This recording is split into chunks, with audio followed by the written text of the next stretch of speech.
Scene 1. A room of state in King Lear's palace.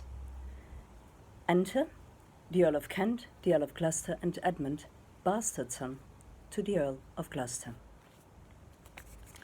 I thought the king had more affected the Duke of Albany than Cornwall.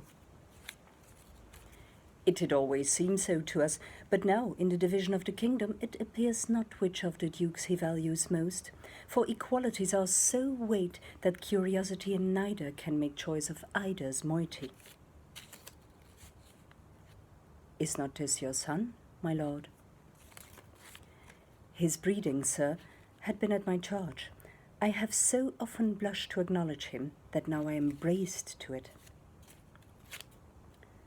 I cannot conceive you. Sir, this young fellow's mother could, whereupon she grew round-wombed, and had indeed a son for her cradle ere she had a husband for her bed. Do you smell a fault? I cannot wish the fault undone, the issue of it being so proper. But I have a son, sir, by order of law, some year elder than this, who yet is no dearer in my account. Though this knave came somewhat saucily into the world before he was sent for, yet was his mother fair. There was good sport at his making, and the whoreson must be acknowledged. Do you know this noble gentleman, Edmund? No, my lord. My lord of Kent. Remember him hereafter as my honourable friend. My services to your lordship. I must love you, and so to know you better. Sir, I shall study deserving. He had been out for 9 years, and away he shall again. The king is coming. Enter Lear.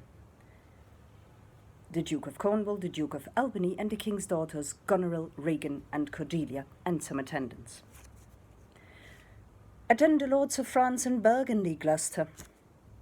I shall, my liege. Exeunt Gloucester and Edmund.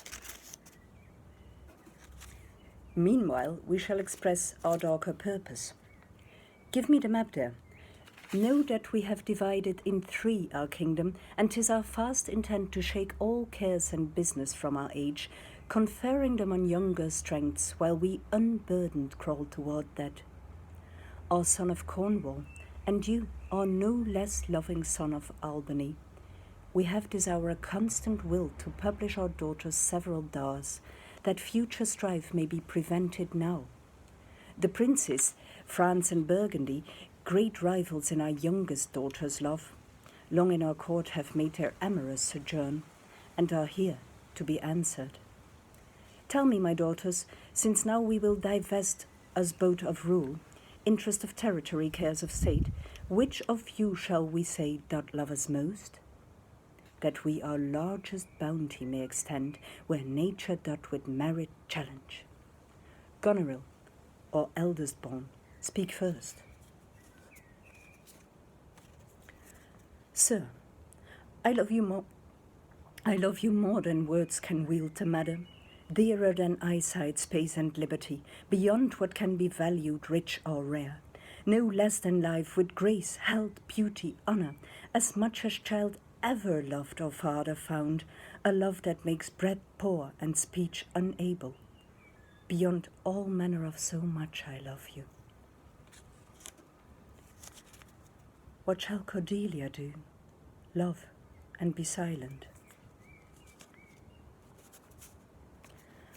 Of all these bounds, even from this line to this, with shadowy forests and with champaigns riched, with plenteous rivers and wide-skirted meads, we make thy lady. To thine and Albany's issue be this perpetual. What says our second daughter? Or there is Regan, wife to Cornwall. Speak.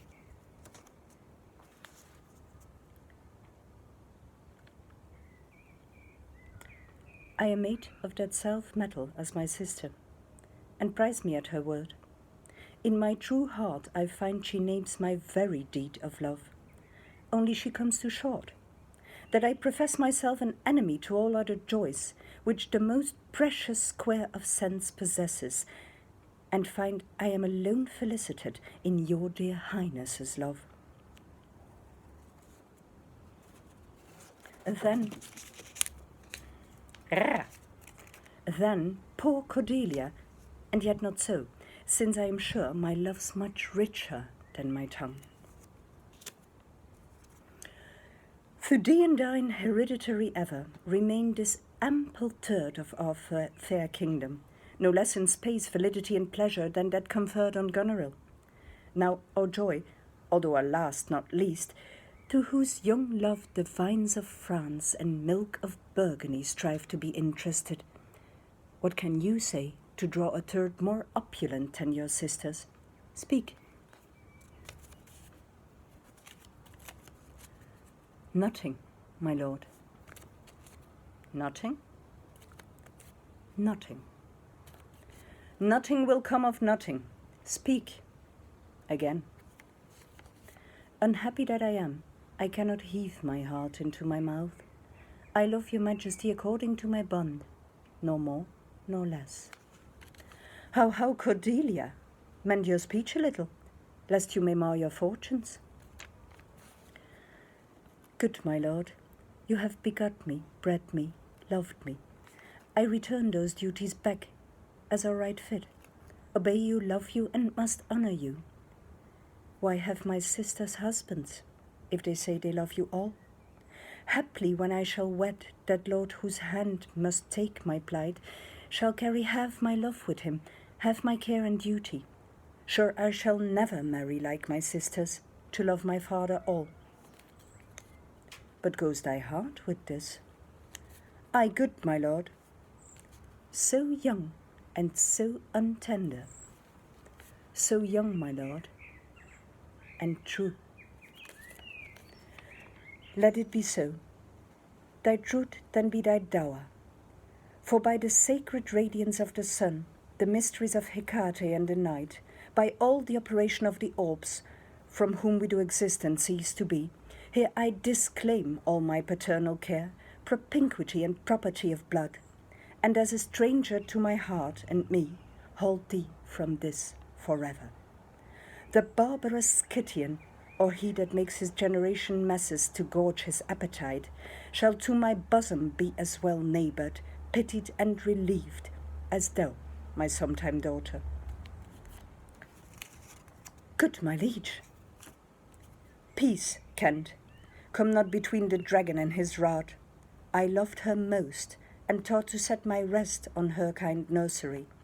Hence, and avoid my sight.